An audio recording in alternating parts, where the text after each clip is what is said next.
Përshëndetje të dashur miq, dhe mirë se vini në një tjetër episod të emisionit Zona Tech. Hapësira ku mund të flasim për zhvillimet më të fundit të teknologjisë, si dhe për lidhjet që njeriu ka me botën e sotme të teknologjisë. Dhe pikërisht për këtë do të flasim sot, do të kemi dy të ftuar shumë special, të cilët do të na flasin më tepër për lidhjen mes njeriu dhe teknologjisë. Pa humbur kohë, na ndiqni që të ndjekim dy bisedat me të ftuarit tanë. Sot në këtë episod të Zona Tech do të flasim për një temë që e prek çdo ditë jetën tonë, për çdo aspekt jetës tonë, nga marrëdhëniet midis njeriut dhe teknologjisë, nga mënyra se si ne komunikojmë, ndërveprojmë, zgjedhim që të punojmë me njëri tjetrin. Teknologjia është kthyer në një pjesë të pandashme të jetës sonë, që sjell mundësi të reja, por gjithashtu dhe sfida të mëdha. Në studio kemi të ftuar Erisel Kalemaj, pedagog në Departamentin e Shkencave Sociale në Universitetin e Korçës, me të cilin do të diskutojmë ndikimet filozofike, psikologjike, sociale, kulturore të zhvillimit teknologjik. Profesor, përshëndetje dhe faleminderit që pranuat ftesën të ishit këtu sot me ne. Mirë si u gjeta, kënaqësi. Pa unë për kohën dua të t'ju pyes, si e shihni ju marrëdhënien e njeriut me teknologjinë në ditët e sotme dhe a ka ndryshuar mënyra se si ne perceptojmë botën përreth saj? Po. Teknologjia është bërë pjesë e pandashme e jetës së sotme në të gjitha nivelet dhe në të gjitha kontekstet e saj. Sa shpesh në mënyrë të pavetdijshme, në mënyrë të natyrshme, ne lidhim çdo aspekt të jetës sonë me aspektin teknologjik. Ajo që duhet të vërejmë theksi tek zhvillimi teknologjik është se ka ndryshuar totalisht mënyrën tonë të jetesës. Gjëja e parë që ka ndryshuar është ndryshimi i komunikimit. Duhet të kemi diçka parasysh, në momentin që ndryshon komunikimi, ndryshon edhe niveli i cilësisë së marrëdhënieve njerëzore. Dhe kur flasim për ndryshimin e nivelit të cilësisë së marrëdhënieve njerëzore, do të thotë që po flasim për një kontekst tjetër psikosocial. Në këtë kontekst, në të gjitha nivelet akademike, shkencore, kërkimore, por organizata, media e kështu me radhë, janë duke u fokusuar tek orientimi për të ngritur debatin, diskutimin, diskursin për sa i përket marrëdhënies së njeriut me teknologjinë. Këto ndryshime apo arrin të përshtaten dhe të shkojnë në favor të përmirësimit të jetës, të zhvillimit ekonomik, të përshtatjes psikosociale dhe kulturore të individit, apo kanë krijuar, si të thuash, hendeqe të mëdha, problematika, sfida të cilat duhen trajtuar. Në këtë aspekt, zhvillimi teknologjik në raport me njeriun i ka sjellë të dyja. Ka sjellë edhe përmirësimin, por ka sjellë edhe sfida dhe problematika të cilat ka nevojë të trajtohen dhe të diskutohen. Sa mendoni ju se ka ndikuar zhvillimi i teknologjisë në përditshmërinë tonë dhe secilit prej nesh, dhe si mendoni se e ka transformuar ajo njeriun? Pra si e ka bërë transformimin më të dukshëm të sjelljes njerëzore? E ka ndryshuar në të gjitha aspektet, në të gjitha dimensionet. Unë po përpiqem të sjell disa shembuj më konkret për ta bërë më të prekshme këtë diskutim.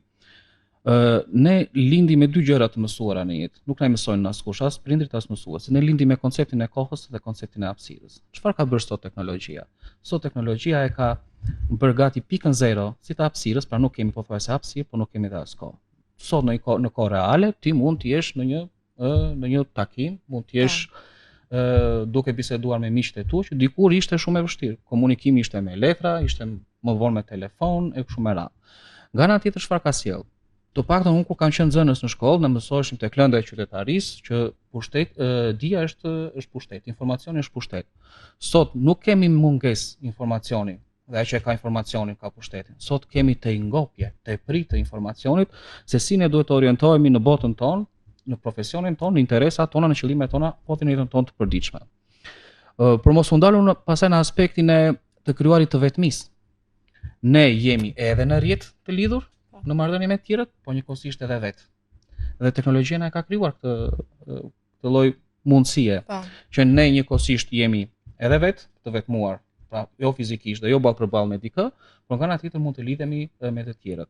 Nëse dikur shokët dhe miqt ishin ata tek lagja, tek shkolla, tek kursi e kështu me radhë, sot rrjeti është shumë më i madh. Pra ne na duhet atë që quhet dhe studiuesit e quajnë hiperlidhje, hiperrjet. Nëse ne kishim një rrjet në jetën tonë të përditshme dikur para teknologjisë, sot jemi në një marrëdhënie ku duhet të krijojmë më tepër lidhje, më tepër marrëdhënie me të tjerët. Kush na mundson këtë? Na mundson teknologjia. Nga ana tjetër ne jemi në një situatë që teknologjia po na ndikon në formimin tonë të identitetit. Formimi i identitetit të individit kalon nëpër proceset normale. kalon që nga foshnjëria, fëmijëria, adoleshenca, rinia, të qenit adult e kështu me. Edhe është një proces të bërë dhe të formuar gradualisht. Çfarë na bën neve sot teknologjia? Ne po krijojmë dualitet identitetesh, një identitet real dhe një identitet virtual.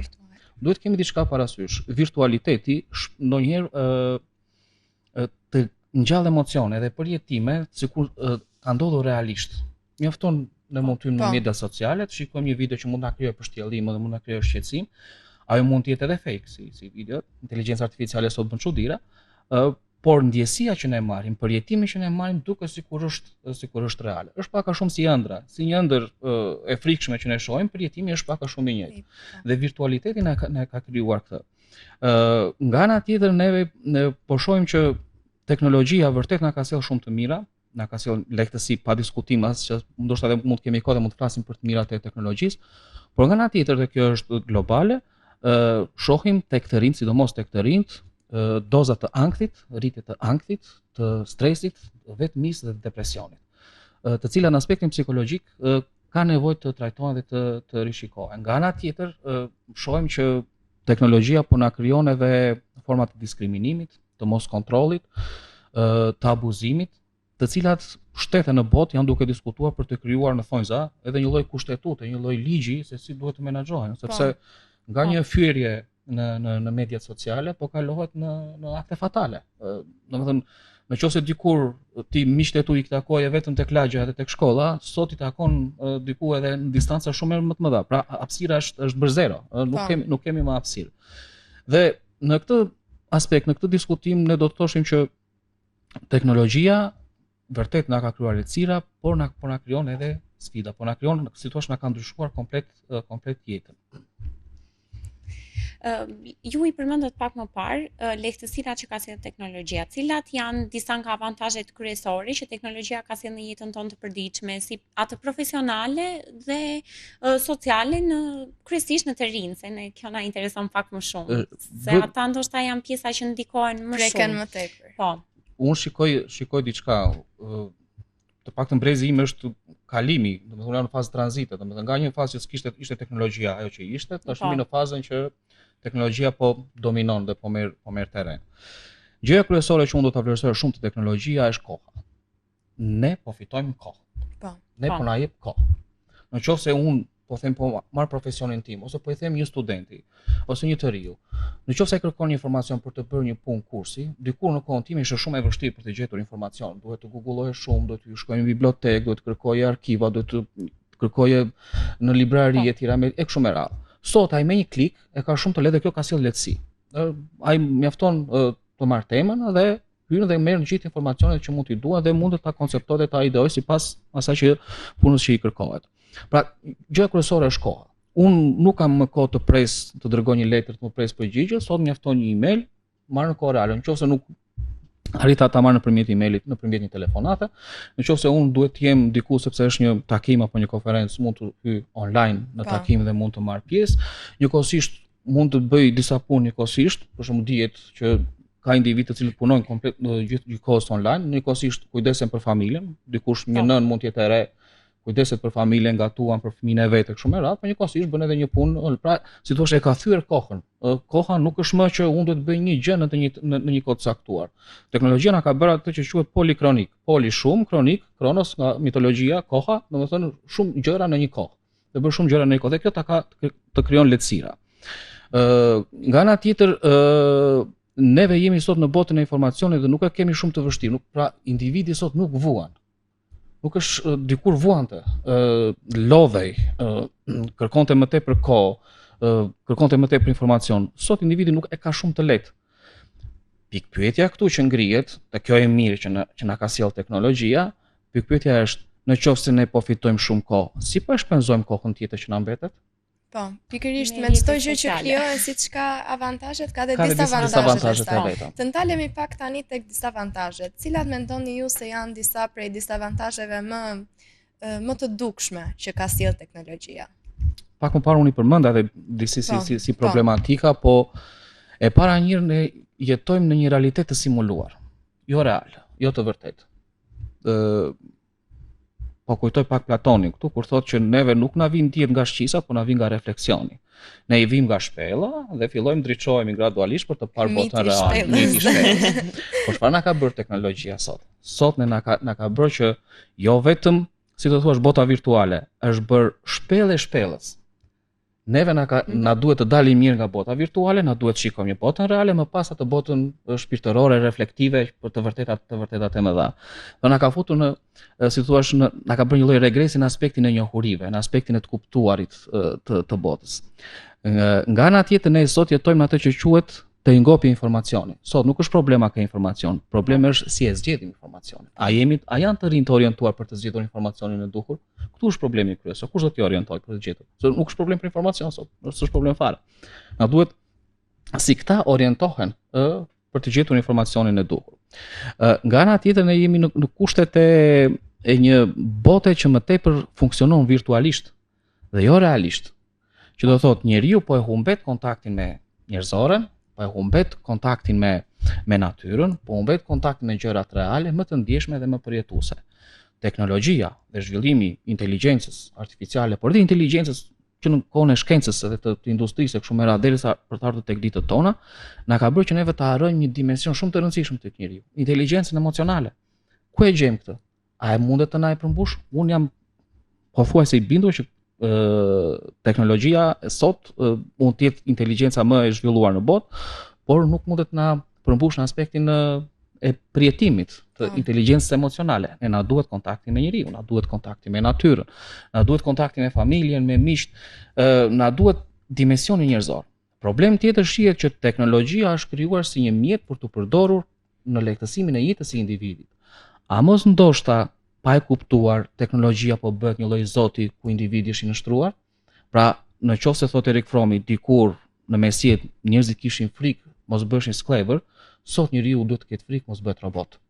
Sepse teknologjia sot, madje studiuesit thonë nuk po e dallojmë, nuk po ndahet dot njeriu nga teknika. Teknika është një zgjatimi I njerëzores, apo njerëzori është një zgjatimi I teknikës. Ne jemi gjatë gjithë kohës të lidhur, pa diskutim telefonat I kemi në xhep, shkojmë në punë apo ju shkoni të studioni, hapni laptopin, nga ana tjetër shihni televizion, gjatë gjithë kohës ne jemi të bombarduar. Nga ana tjetër teknologjia po e tejkalon natyrën njerëzore. Është bërë një studim, mos gaboj, para disa vitesh në Japoni dhe u vu re që të rinjt nuk mbanin mend. Domethënë kishte një problem me kujtesën. Këtë e kam dhe unë. Në fakt studimi tregoi që nuk është problem se të rinjt nuk mbajnë mend dhe kanë probleme me kujtesën, por janë të bombarduar aq shumë me informacion sa atyre ju duket sikur nuk I mbajnë mend. Pra ne jemi programuar nga krijuesi, nga natyra, që të kemi këtë lloj kapaciteti. Po.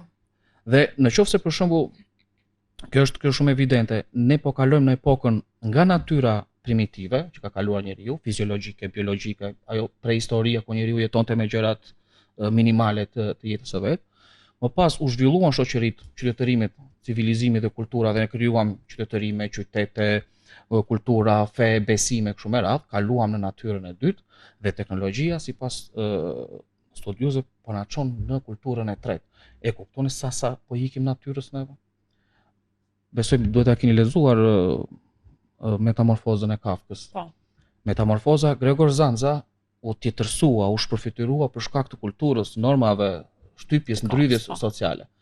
Atëherë neve veç kësaj ndrydhje sociale ne kemi edhe një ndrydhje virtuale ose një tjetërsim, një shpërfytyrim, një metamorfozë virtuale. Dhe si duket njeriu po I ikën gjithmonë më tepër thelbit të vet, thelbit të natyrës së vet. Dhe këtu duhet bërë një thirrje, duhet bërë një lloj reflektimi.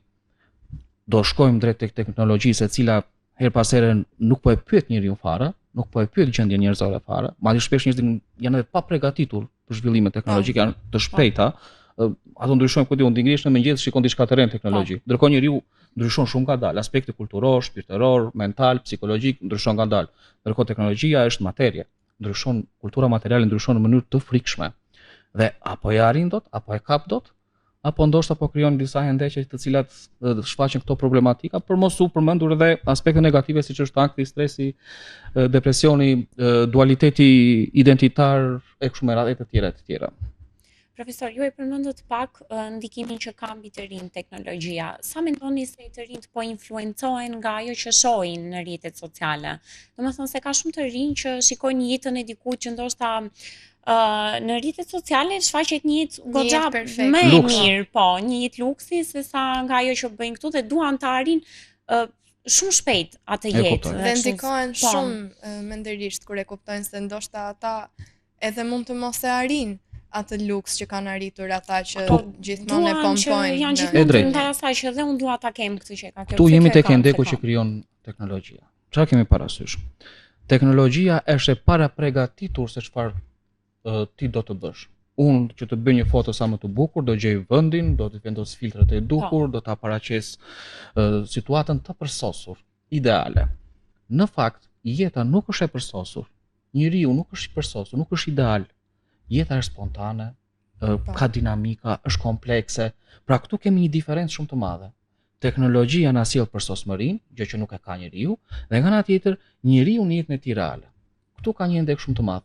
Mirë po mendja shikon përsosmërinë, kërkon progresin, dhe të rinjt shpesh fokusohen te këto modele të cilat duken ideale dhe mendojnë që edhe unë jetën duhet ta ndërtoj në këtë mënyrë. Dhe shpesh ajo që na ka bërë sot teknologjia që unë u përpoqja ta thosha në mënyrë të moderuar, po ne na ka hequr mendimin, na ka hequr refleksionin, na ka hequr edhe përjetimin. Shumë të rinj, me keqardhje them, nuk mendojnë më që shumë gjëra duhen bërë me punë, duhen bërë me sfida, duhen kuptuar, duhen vinë gradualisht, duhet kaluar etapat e jetës e kështu me radhë. Po mendojnë që të arrin me njëherë. Nuk mendojnë.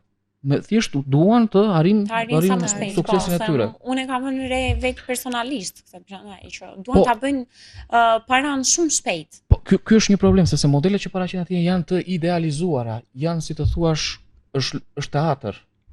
Është teatr dhe ti shikon shfaqjen, por përpaskenën nuk e mendon përpaskenën sa punë duhet për të dalë ajo foto e bukur apo ajo video e bukur e kështu me radhë, që është para përgatitje e madhe e kështu me radhë. Pra e idealizon jetën. Në fakt jeta nuk është ideale. Ka problemet e veta. Madje sa mirë që nuk jemi të përsosur se nuk do ishim të lirë. Po gabimi na bën të lirë. Po të ishim të përsosur është si veprimet e programuara dhe instinkti i natyrës së bletës apo milingonës që bën një sjellje të saktuar dhe nuk gabon asnjëherë. Neve jemi qenë të gabuara, kemi ndërgjegje, jemi të gabushëm dhe patjetër kjo na bën të lirë. Kjo na bën edhe të më reflektiv, kjo na bën edhe më human dhe më njerëzor. Kjo është pjesa që neve duhet kuptojmë dhe ne duhet t'i kthehemi patjetër të përdoret teknologjia, ndoshta duket sikur jam më shumë kritik se ç'duhet në këtë pjesë, patjetër duhet të përdoret teknologjia. Çështja është si duhet përdorur. Kur duhet përdorur. Më fal, po kur takohesh me miqt, me mikeshat, me familjarët, ju qëndroni në telefon. Po pse po rini bashkë? Ku qëndron efektiviteti? Ku qëndron batuta, shakaja, biseda, sekreti, komunikimi e kështu me radhë? Ku është njerëzorja në këtë mes? Mua më kujtove diçka lidhur me këtë që ndoshta është pak për të qeshur, që në kohën e Covidit kur u mbyllëm të gjithë, që u izoluam, edhe nuk ishim çfarë bënim se vetë kohës në telefon nuk rinim dot edhe tham, po që bëra muhabet me ata të shtëpisë ishin njerëz të mirë. Dilnin ca meme në atë kohë, po që kanë njerëz të mirë, që kanë njerëz të mirë të shtëpisë, po ne edhe shpesh dhe kur ulemi për ndonjë kafe ose kështu vërin re të rinj që rinë në telefon gjatë gjithë kohës. Jo vetëm në kafe, po u shikoj për shembull edhe në konferenca shkencore, individë të cilët thjesht duke lektuar në konferencë shkencore, ai tjetri me telefon. Po. Unë mbaj mësim ose mbaj leksion dhe studenti më ri me telefon. Ne shkojmë në teatro dhe ai qëndron me telefon. Ne shkojmë në stadium për të parë sportin dhe ai qëndron me telefon. Më fal. Ju kujtoj këtu një histori të Umberto Ecos, shkrimtar dhe filozof italian i cili në vitet 60 shkon në Paris si turist, si vizitor. Dhe me vete merr aparatin fotografik, bëhet fjalë për vitet 60. Aparat fotografik nuk është këta që janë sot, se ne e kemi aparatin me fotografi gjatë gjithë kohës me vete, por ishin në apostafat vetëm aparat fotografik ishin me filma, të cilat ishin disa poza që mund të bëj, mund të kapje. Dhe duke qenë se shkonte për herë të parë në Paris, filloi të fotografonte çdo moment të Parisit. Parisi normalisht qytet botëror për nga bukuria dhe për nga fama që ka. Kur kthehem në shtëpi, thot shkruan Umberto Eco, pash thot që kisha shumë fotografi dhe nuk kisha kujtime. Pra, ne shkojmë në teatro, bëjmë fotografi, por nuk shohim shfaqjen, ne shkojmë në koncert, bëjmë fotografi, por nuk dëgjojmë koncertin, ne shkojmë në stadium, nuk shohim ndeshjen e futbollit, por bëjmë fotografi dhe ne nuk marrim kujtime. I harrojmë kënaqësitë. Ne marrim fotografi. Pra Arëm të fotografia, shënde momentin. po pikërisht fotografia dhe kujtimi janë dy gjëra që fotografia i përket materjes, kujtimi i përket njerëzores. Dhe çfarë po na bën teknologjia? Po i mëshojmë Po na materjes largon dhe nga jo njerëzores. njerëzores, asaj për të cilën ne kemi dëshirë, kemi nevojë. Po sa të i rrezikshëm është varësia nga pajisjet teknologjike dhe Shumë e teknologjia rrezikshme vet? Shumë e rrezikshme është. Madje unë shikoj këtë tek brezat e rit, dhe ata të moshuar madje. Po. Unë shikoj shumë problematik dhe ka nevojë për një lloj reflektimi, për një lloj orientimi se si teknologjia duhet përdorur në masën e duhur dhe në vendin e duhur. Është madje kemi arritur deri në pikën që edhe kot në njërin nxjerrim telefonin dhe merremi me të pa produktivitet, pa bërë asnjë gjë. Ndërkohë që shumë bukur ti mund të shihosh një film artistik, mund të lexosh një libër, mund të bisedosh me një familjar, një tafë, me koleg pune, nuk e di si mund të ndodhesh në situata. Dhe ne kemi gjatë kohës për të shmangur tjetrin dhe jemi bërë shumë praktik, do thosh, ose oportunist që me tjetrin bisedojmë dhe kur kemi nevojë. Për të biseduar dhe jo kur neve thjesht na sjell rrethana për të qëndruar dhe për të biseduar me të. Varësia është një problem i madh. Kjo është sfidë e madhe. Shihet tek fëmijët sot, të cilët prindrit për të shmangur kujdesin ndaj tyre, japin telefonin, smartphone-et e tyre. Edhe ka edhe shumë probleme të cilat po na prishin në elementin ose kushtimin kurrizore të marrëdhënieve shoqërore, sociale në të gjitha kontekstet, në punë, në familje, në jetën e përditshme, në grupet bashkëmoshatare.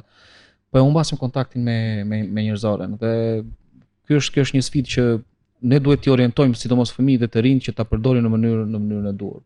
Bota për shembull në Suedi vendosi tabletet për fëmijët e shkollave klasave të para, fillore domethënë. Me një pas një viti, jo që me njërë laps dhe letër, sepse nuk po zhvillon nga ana mentale.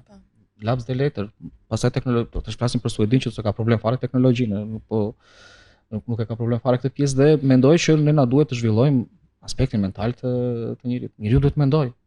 Është pjesë thelbësore e natyrës së vet, duhet të mendoj me kokën e vet. Duhet të ndjej, të përjetoj. Fatkeqësisht unë shoh, sidomos tek brezi i ri, ka një mpirje për shkak të teknologjisë dhe përdorimit të smartphone-it apo edhe të mediave sociale. Mpirje si në aspektin dhe debelizëm, si në aspektin mental dhe në aspektin emocional, shpirtëror. Po sot lidhur dhe me inteligjencën artificiale, ju është bërë shumë e kollajshme të zgjidhjen e detyrat. Nëse më përpara unë personalisht ChatGPT nuk e kam arritur në shkollë. E kam arritur vetëm vitin e fundit të masterit. Dhe nuk kishte dalë dhe ne mendonim, domethënë kërkonim për të kryer një detyrë dhe kështu, kurse në brezat e sotëm që në klasë të 5 thonë do të lakoj emrin në rastat e emrit dhe i thot ChatGPT se ajo janë nxjerr gabim, ai shkruan.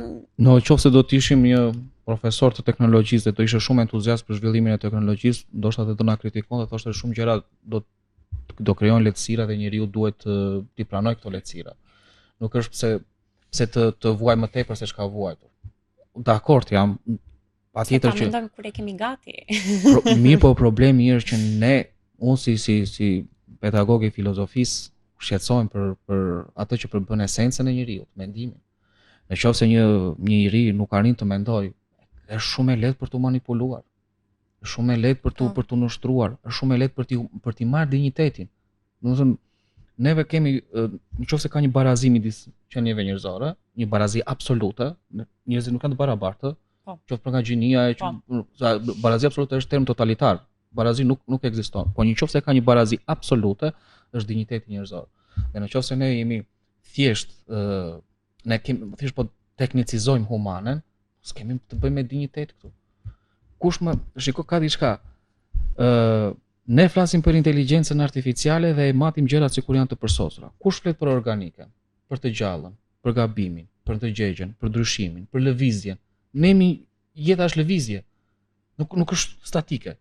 Ne e programojmë matematika, fizika, e fokusojmë, e fotografojmë jetën për ta studiuar, për ta kuptuar më mirë. Por jeta nuk është se qëndron, nuk është fikse, e fiksuar. Çfarë na bën teknologjia? I fikson gjërat.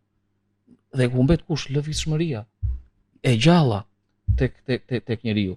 Kështu që unë mendoj, dhe të gjallën kush e bën? E bën emocioni, e bën mendimi. Këto janë dy pikat e kontaktit, që bëjnë gjithë personalitetin dhe gjithë qenie njerëzore. Nëse ne i sfumojmë, i zbehim, pse jo dhe eliminojmë këto dy aspekte, çfarë do quajmë njerëzore pastaj? A mos po kthehemi neve në një lloj robotizmi? Edhe pse mund të jemi prej mishit dhe prej gjakut? Apo ndërkohë që po sepse është shumë e thjeshtë, neve po bëjmë edhe veprimet më të thjeshta po i bëjmë nëpërmjet teknologjisë. Po. Domthonë gjërat më bazike ne po bëjmë psikologun, ne po bëjmë mjekun, ne po bëjmë mësuesin, dakord më të shërbej shoqërisë, të ndihmoj shoqërinë në dije, në mjeksi, në siguri, në të gjitha aspektet. Por pyetja që bëj unë është, dhe këtu është çështja kryesore që besoj që nëse gabon kjo teknologji, kush e mban përgjegjësinë? Atje. Se është një çështje e madhe etike. Kush e mban përgjegjësinë? Nëse gabon ChatGPT-ja që po pyet për detyrat e kursit, e ti merr 4 në vlerësim. Kush e mban përgjegjësinë? Po, s'mund t'i thash profesorit po kishte fajin çati. Po nëse merr një vendim sepse kështu ta tha ChatGPT-ja dhe të del gabim. Po ka pasur dhe raste që edhe njerëz kanë humbur jetën. Po patjetër. Këshilla të ndryshme, kam dëgjuar. Po shiko, ka një gjë, neve pyesim inteligjencën artificiale. Dhe ai mund të jetë i përsosur në informacionet që na thot. Ku di unë, s'na kishte shkuar asnjë mendja për të. Por jeta që ka rastësinë të papriturën. Kush e parashikon të papriturën? Si i ballafaqohemi me të papriturën? Po spontane. Po ajo që lëviz, që rrjedh në jetë. E parashikon? Nuk e parashikon. Ti fotografon një kontekst të caktuar dhe kërkon një informacion. Do të bëj rolin e psikologut, të mësuesit, por ti mund të jesh në një kontekst tjetër. Ndryshojnë, jeta ndryshon, nuk është një diçka që qëndron në statike. Ai përgjigjet kësaj? Lëvizshmëri kësaj vazhdimësie? Unë besoj që jo. Nuk i përgjigjet. Ndaj neve kemi shumë nevojë që të orientohemi tek njerëzorja. Dhe kur orientohemi tek njerëzorja, do të thotë që ne ndajmë edhe çështjet e përgjegjësitë, por edhe kuptojmë edhe veten. Dhe teknologjia, si duket, po na e tjetërson ai shumë veten sa nuk po e kuptojmë, po na shpërfytyron në një farë kontekst. Dhe me e keqja është që neve nuk po e shohim si një teknik, si një formë komunikimi që të na shërbejë ne. Dhe jo ne të jemi në varësi të saj. Sepse pyetja që bëre pak më parë ishte ai sa të varur jemi, jo shumë të varur.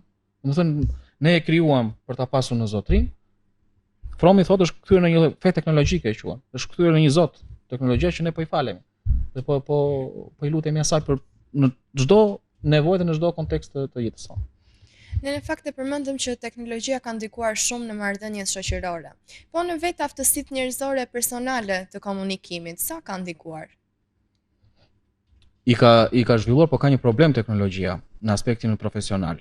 Një profesion që të fitohet dhe ti të jesh i aftë në profesionin që do të zgjedhësh, kërkon kohën e vet dhe procesin e vet. Teknologjia ty të jep informacionin aty për aty dhe ty të thotë tani mbaj mend. Domethënë përpiqet të simuloj kujtesën. Mirë, po kujtesa është një aspekt i qenies njerëzore, i inteligjencës njerëzore. Nuk është e gjithë. I gjithë inteligjenca, e gjithë dhe sot neve për çfarë luftojmë kush mban mend më shumë. Madje edhe unë do të thosh këtu kam edhe një kritikë edhe për sistemin tonë arsimor. Sistemi arsimor si provojnë dijet në të rinjve studentë, sa mban mend. Dhe ne nuk po i provojmë të rinjve si mendojnë.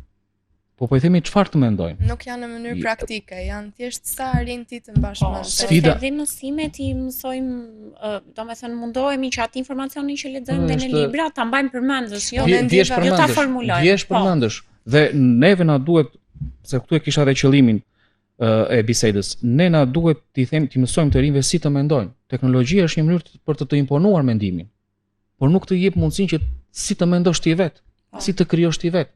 Njeriu për nga natyra është artist.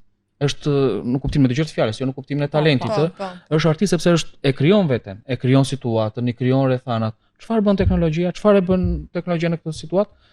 Çfarë bën një student që duhet të krijojë një punë, po themi për në universitet ose një gjimnazist për në një lëndë mësimore, thjesht e bën një lloj korrieri nga ChatGPT-ja tek mësuesi. Ky kush është korrieri që nuk di asnjë lloj informacioni se çfarë ka letra brenda. Pra, çfarë bën është një lloj veprimi mekanik. Por ndërkohë ne do pyesim ChatGPT-n apo do pyesim dhe do shikojmë artistin që kemi përpara, të riun që kemi përpara, që po ndërton mendimin, po ndërton veten, po ndërton personalitetin, po ndërton jetën e vet kështu me radhë, dhe ne po e humbasim. Kështu i ka ndaj gjithë motivimi i të rinjve për të mësuar më tepër. Tentoni ka diçka, tentoni të punoni vet, për shembull, si të rinj, jo si këshill. Tentoni ta përdorni aty ku vërtet keni nevojë për teknologjinë. Por juve nuk duhet keni frikë nga gabimi. që të bëni me veten. Këtu është problemi i madh. Ne duke menduar se që mund të jem gabim, po pyes inteligjencën artificiale dhe po marr një informacion dhe aty fillon ajo ta zgjeron më tepër informacionin, ti lë më pas veten dhe të gjithë mendimet e pse jo dhe gabimet e tua dhe fillon merresh me atë për ta perfeksionuar veten. Dhe ky është një, unë do të thosha, një shtypje lirie, një kufizim i qenies njerëzore, një marrje e lirisë në të krijuarit proces, në kuptimin e të krijuarit të vetes, dhe një ndrytje ekzistenciale dhe psikologjike e individit. Po mendoj që edhe mësuesi duhet të gjejnë mënyrën e duhur për t'ia u dhënë detyrën për të kërkuar vetat, ase dhe mësuesit shpesh donjëherë japin detyrën që ata mund ta kenë shumë të gatshme për ta. Po kanë mëkatet e veta dhe mësuesit dhe ne pedagogët kemi mëkatet tona, sistemi ka mëkatet e veta në këtë aspekt. Unë nuk jam që mësuesit duhet të heqin dorë të paktën nivelet caktuara të shkollës, të heqin dorë totalisht nga teknologjia, jo, në mënyrë absolute nuk jam për këtë, madje duhet ta përdorin, por të dinë metodat e mekanizmat si ta përdorin. Ju jeni të reja, po duhet keni parasysh mësuesit që ju keni nuk e njohin shumë mirë teknologjinë dhe nuk janë të trajnuar si duhet për ta përdorur teknologjinë në mënyrë efikase. Prandaj tash jemi në një fazë tranzit. Nëse unë do të bëja një investim për shembull në arsim, është trajnimi i mësuesve. Burimet njerëzore, godinat i kemi shumë të bukura, palestra shumë të bukura, klasa shumë të bukura, bankat e kështu me radhë, por ne na duhet një trajnim i mësuesve, të cilët duhet të dinë si ta përdorin teknologjinë dhe si të formojnë dhe të edukojnë dhe të kultivojnë dijen e duhur dhe njohuritë e duhura tek nxënësit. Sepse në fakt jeta është zhvilluar, teknologjia është zhvilluar, sistemi ka mbetur i njëjtë, siç ka qenë shumë vite më parë. Madje ka ndryshuar dhe i riu. Po. Që shpesh ne si pedagogë dhe si mësues nuk po e kuptojmë dot. Dhe ka një diferencë shumë të madhe. Unë ndjej që të rinjt ka ndryshuar aq shumë nga brezi në brez, sa është e vështirë për t'i kuptuar. Unë e ndjej vetë është gjithmonë ai krahasimi i mësuesve që brezat më përpara kanë qenë kështu, ju tani jeni kështu. Jo, ndryshimet mund ta bëj krahasimin e një brezi sot me para 10 vitesh dhe mund të bëhet dallimi. Po shikoj ndryshime nga viti në vit. Dhe po ndryshon në mënyrë të shpejtë. Ky është problemi dhe e them këtë sepse ne si mësuesi jemi gjithkohës në kontakt me të rinjt. Dhe si të thua jemi në të tashmen, si ju të rinjt jeni të tashmen, nuk jeni në të ardhmen. Kush ju thotë në të ardhmen ju gënjejnë. Është retorik boshe që duan t'i gënjejnë, në ju jeni në të tashmen. Dhe mësuesit dhe pedagogët janë gjithkohës në të tashmen. Dhe kuptojnë ndryshimet dhe që bëson breza dhe përpiqen të përshtaten, sepse thash teknologjia po bën revolucion. Ndërkohë ndryshimet njerëzore janë evolucion. Pra koha është e menjëhershme te teknologjia, kurse tek njeriu është e ngadalshme. Pra mësuesi që të arrijë të përshtatet më njëherë me këtë ndryshim të menjëhershëm, i duhet më tepër njohuri. Dhe në këtë aspekt na duhet një përfshirje në mënyrën e duhur të teknologjisë në edukim dhe në arsim. Dhe për këtë ka një rol vendimtar ka mësuesi. Profesor, ju e përmendet pak si disavantazh zhvillimin dhe krijimin e ankthit dhe depresionit tek jo vetëm të rinjt, por tek të gjithë moshat, pothuajse, ndoshta mosha të treta janë pak më të ndikuar nga kjo. Për shkak të rrjeteve sociale, si e shpjegoni këtë fenomen? Teknologjia të krijon iluzionin. Sidomos përdorimi i dëndur i rrjeteve sociale rrit në mënyrë të frikshme iluzionin e jetës, të situatave e kështu me radhë. Madje neve për të kaluar nga një situatë e mundshme tek një situatë reale na duhet një kohë e caktuar. Që të shkosh, ku di unë, të bësh një mësuese, të duhet të shkosh vitin e parë, të duhen 5 vite derisa të mbarosh, që ti të bësh një pra nga e mundshme të bëhet reale, konkrete, të mos certifikohesh si mësuese. Sot teknologjia e ka humbur këtë hapësirë. Ti nga sot ngrihesh mësuese dhe hyn e lexon pafund po të duash, edhe për 3 muaj mund dalësh mësuese në thonjza, ose mjek, ose polic, nuk e di. Dhe ka humbur këtë dhe thua nuk më pëlqen më kjo, dua të bëhem një infermiere dhe fillon lexon apo farmaciste. Pra neve kemi humbur këtë pjesën dhe nuk ka një orientim të duhur se si duhet të kaloj proceset evolutive që janë njerëzore, psikologjia njerëzore. Teknologjia është mbytëse dhe goditëse e menjëhershme. Shikoni rrjetet sociale. Ti kalon nga një video me një fushë me lule tek një video me dhunë. Kjo kalon në fraksion sekonde. Është njësoj dhe ti kalon nga një situatë e paqes mendore dhe emocionale në një situatë irritimi. Kjo është shok që ti e merr, që ne e marrim. Por nuk e kuptojmë. Dhe kjo çfarë arrit anktin. Arrit nivelin e depresionit. Nga ana tjetër, të komunikuarit gjatë gjithë kohës nëpërmjet teknologjisë. Çfarë na ndodh? Na jep mundësinë që neve të distancohemi nga individi, të distancohemi nga njerëzit, të distancohet nga njerëzit do të thosh të jetosh në vetmi. Të jetosh në vetmi do thotë të rritet ankthi. Që do thotë njeriu nuk është bërë një qenie për jetuar e vetme, por të jetojë në shoqëri. Po. Teknologjia neve na e krijon si një lloj, do thoshim si një plak aty për atyshme, atë lidhjen, atë hiperlidhjen dhe me një na shuan. Pra na kalon në amplituda shumë të fuqishme. Na kalon nivele shumë të larta dhe pastaj na hul me njëri poshtë, të cilat janë të papërballueshme për psikozën njerëzore. Nuk ndodh procesi kohor, nuk ndodh procesi evolutiv i ndodhjes së gjërave. Po e ilustroj me një shembull. Nëse ne dalim pas bisedës dhe larg qoftë, shohim një aksident rrugor, ne pësojmë një shok të menjëhershëm. Por ti këtë e ke përdit në mediat sociale. E ke pothuajse të përditshme këtë pjesë. Ti nuk je programuar për këtë pjesë. Dhe nga ana tjetër, neve nuk po i besojmë më individit. Nuk po i besojmë nënës dhe babait, nuk po i besojmë mësuesit po të doni. Ne po i besojmë medias. Ne po i besojmë teknologjisë. Merrni fëmijë dhe pyetini. Nëse unë i them fëmijës tim që kështu është e vërteta, sepse e di dhe e them, kur nuk e di them dhe nuk e di, ai thot dal të pyes një ChatGPT. Pra ai ka filluar të mos i besojë me njerëzores dhe kjo fillon një lloj distancimi që e thënë ndryshe ne po i ikim natyrës, thelbit të njeriut dhe të ikësh thelbit do thotë do kemi patjetër këto deficienca, siç është ankthi, vetmia, depresioni, stresi i lartë dhe tek të rinjt kjo po shfaqet në nivele të frikshme. Jo vetëm në Shqipëri, është në nivel global kjo situatë. Po ka ndryshuar mënyra se si njeriu e kupton veten në raport me teknologjinë? Në mënyrë rrënjësore. Jo më kot përmenda Kafkën me metamorfozën, domethënë do thosha që sot njeriu ka pësuar një metamorfozë të frikshme. Një tjetërsim, një ndryshim dhe ne si specialistë të fushave, si kërkues, si pedagog, si mësues e kështu me radhë, ne na duhet të punojmë shumë për ta rikonceptuar, për të rikuptuar sidomos të rinjt dhe marrëdhëniet njerëzore. Sot kudo që ne flasim përfshihet teknologjia në çdo sektor të jetës, në çdo dimension të jetës. Dhe problemi kryesor është çështjet etike dhe njerëzore si do përdoret kjo teknologji. Është sa e rëndësishme është etika në zhvillimin e teknologjive të reja, si për shembull inteligjenca artificiale dhe a rrezikojmë që të humbasim kontrollin në krijimin e tyre? Ju e cekët pak. Unë nuk jam specialist i teknologjisë, por shikoj mënyrën se si po zhvillohet shkenca dhe teknologjia e komunikimit dhe më duket që edhe mund ta kemi këtë frikë dhe duhet ta kemi këtë frikë. Problemi është që inteligjenca artificiale dhe zhvillimi kaq i vrullshëm i teknologjisë nuk një limite. Nëse ju jeni një person, po them me qëllime negative, jo të mira, po nga ana tjetër është shumë i zgjuar për të krijuar një inteligjencë artificiale, ti mund të ndërtosh një përbindësh. Është edhe diçka që dhe pas çdo teknologjie qëndron një njeri dhe njeriu është i gabueshëm, kështu që. Nga Dante Alighieri kemi këtë që një njeriu duhet të jetë shumë i prirur për të zhvilluar dijen dhe shkencën, por nëse nuk i hihet pak humanizëm brenda është një përbindësh pasaj. Dhe historia njerëzore ka provuar.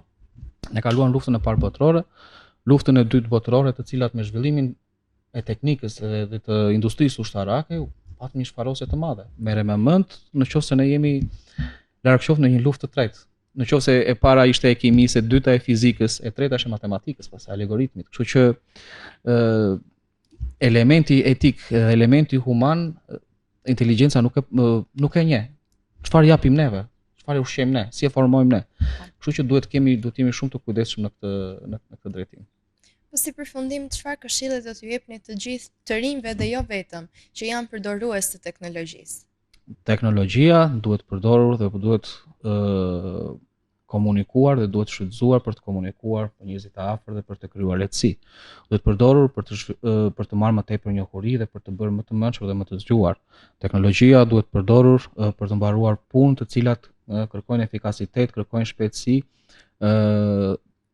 kërkojnë lehtësi e kështu me radhë. Por teknologjia kursesi nuk duhet të zërë pjesën më të madhe të kohës, nuk duhet të zërë pjesën më të madhe të komunikimit ballë për ballë dhe ndërnjerëzor, nuk duhet të zër kohën më të madhe bosh, pra na ka shkurtuar kohën dhe na ka lënë kohën në gjendje dhe këtë kohë të kaloj në mënyrë jo cilësore, po të kaloj në mënyrë sipërfaqësore, nuk duhet kjo të kaloj në mënyrë sipërfaqësore. Duhet i kthehemi më tepër dhe të vlerësojmë njëri tjetrin dhe teknologjia të jetë një ndërmjetës të cilët na lehtëson jetën neve dhe jo të jetë qëllim në vetvete, por të jetë mjet. Shumë faleminderit profesor, ishte kënaqësi që Faleminderit, ishit me ne. kënaqësi ishte e imi. Faleminderit. Ishim me profesor dhe pedagog në Departamentin e Shkencave Sociale në Universitetin e Korçës, Erisel Kalemaj, folëm për lidhjen e teknologjisë dhe ndikimin e saj në jetën tonë të përditshme. Gjithashtu përmendëm pak edhe avantazhet dhe disavantazhet dhe pasojat që sjell kjo teknologji në të gjithë brezat e rinj. Vazhdoni të na ndiqni dhe shkëputemi për një moment të shkurtër publicitar. Jemi rikthyer sërish në studio me një të ftuar special. Kemi të ftuar Francesca Zacellari, studente në shkencat politike në vitin e dytë në Universitetin e Korçës, që do të flasim për zhvillimin e teknologjisë tek të rinjt. Francesca, faleminderit që pranove ftesën për të qenë sot këtu me ne dhe mirë se erdhe. Mirë se u gjeta dhe shumë faleminderit për ftesën. Faleminderit. Francesca, si mendon ti se ka ndikuar teknologjia në mënyrën se si ne lidhemi me njëri tjetrin? Atëherë unë mendoj që normalisht teknologjia ka përmirësuar këtë mënyrën se si ne lidhemi me njëri tjetrin, duke nisur që nga kohët e mëparshme teknologjia nuk ishte e pranishme dhe këto lidhjet me njëri tjetrin apo komunikimet ishin për shembull vetëm nëpërmjet letrave. Dhe teknologjia ka bërë që këto lidhje të jenë më të lehta. Për shembull ne vetëm me një mesazh mund të arrijmë të komunikojmë me dikë tjetër në mënyrë fare të thjeshtë. Ne si të rinj e përdorim teknologjinë pothuajse gjatë gjithë kohës. Ti personalisht si e ke raportin e lidhjes me teknologjinë, sa e përdor atë, cilat janë ndoshta edhe aplikacionet që ti përdor më shumë? Atëherë edhe unë si pjesë e masës së të rinjve, domethënë që përdorin teknologjinë, e përdor teknologjinë, por jo të jem vartëse e saj, domethënë e përdor dhe me filtra, e përdor vetëm për të mësuar ose për të rritur si studente. A mendoni se rrjetet sociale i kanë afruar apo i kanë larguar më tepër të rinjt? Unë mendoj që rrjetet sociale i kanë larguar të rinjt, i mbajnë të lidhur, por që edhe i kanë larguar për shkak se këto takimet apo mesazhet e botës virtuale i kanë zëvendësuar ato takimet e jetës së vërtetë. Edhe ata për këtë pasojë janë më larg njëri tjetrit. Lidhur me rrjetet sociale, unë do të bëjmë pyetje se ne jemi të gjithë dhe shpenzojmë një kohë të mjaftueshme atje. Si e përjeton për shembull ndikimin dhe presionin që vjen nga rrjetet sociale? A ndikohesh për shembull në mënyrën e veshjes, në mënyrën e jetesës së dikujt? Unë nuk mendoj që ndikohem nga ajo jeta luksoze apo jeta e bukur që shkojnë në rrjetet sociale, sepse duke menduar që jashtë botës virtuale ajo jeta është tërësisht komplekse. Dhe unë jam me atë idenë që jo çdo kush mund të bëjë të njëjtën jetë. Ne të gjithë jetojmë jetët në mënyra të ndryshme dhe unë jam pro atij faktit që unë kam zgjedhur të jetoj këtë jetë dhe jam e kënaqur me këtë jetë që jetoj. A mendon se teknologjia të ndihmon të mësosh më mirë dhe gjithashtu për integrimin e inteligjencës artificiale në shkolla? A mendon se kjo do të ishte diçka e dur? Unë mendoj se teknologjia na ndihmon për të mësuar, por nga një anë edhe na shpërqendron. Sepse duke u bërë kaq të lidhur me teknologjinë, ne jemi më të shpërqendruar dhe kemi më të vështirë të kemi vëmendje edhe në detyrat më të thjeshta që na jepen. Por që përdorimi i saj në shkolla mendoj që është gjë e mirë dhe sjell mjaft mundësi të mira për të rinjt.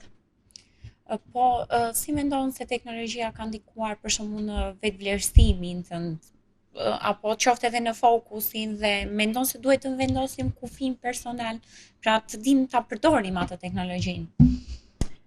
Unë nuk mendoj që teknologjia ka ndikuar në vetvlerësimin tim, por normalisht që duhet të përdorim këta kufit, sepse nëse nuk do përdorim këta kufi, atëherë do të hasemi me këto presione psikologjike të rrjeteve sociale, apo dhe të bien prej shantazheve apo problemeve të ndryshme që bota virtuale na ofron. Po ti personalisht çfarë mendon për të ardhmen e teknologjisë? A mendon se është ndonjë këshill e dur që do duhet ju jepje të gjithë bashkëmoshatarëve të tu?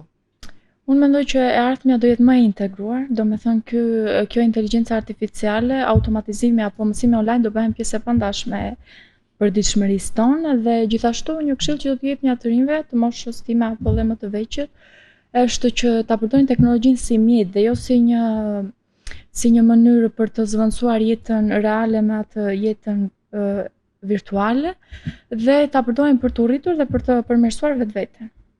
Shumë faleminderit. Faleminderit dhe juve. Faleminderit. Faleminderit shumë. Ishim me Francesca Zacellari, studente në shkencat politike, ku folëm për ndikimin e teknologjisë në jetën e përditshme të të rinjve.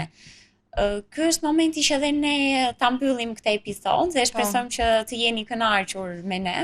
Kjo ishte gjithçka për këtë episod të emisionit Zona Tech, ku kemi folur në gjërësi për një perspektivë pak më filozofike të lidhjes së njeriut me teknologjinë. Faleminderit që na ndoqët deri në këtë pikë dhe deri javës tjetër bashkë miru takofshim. Faleminderit.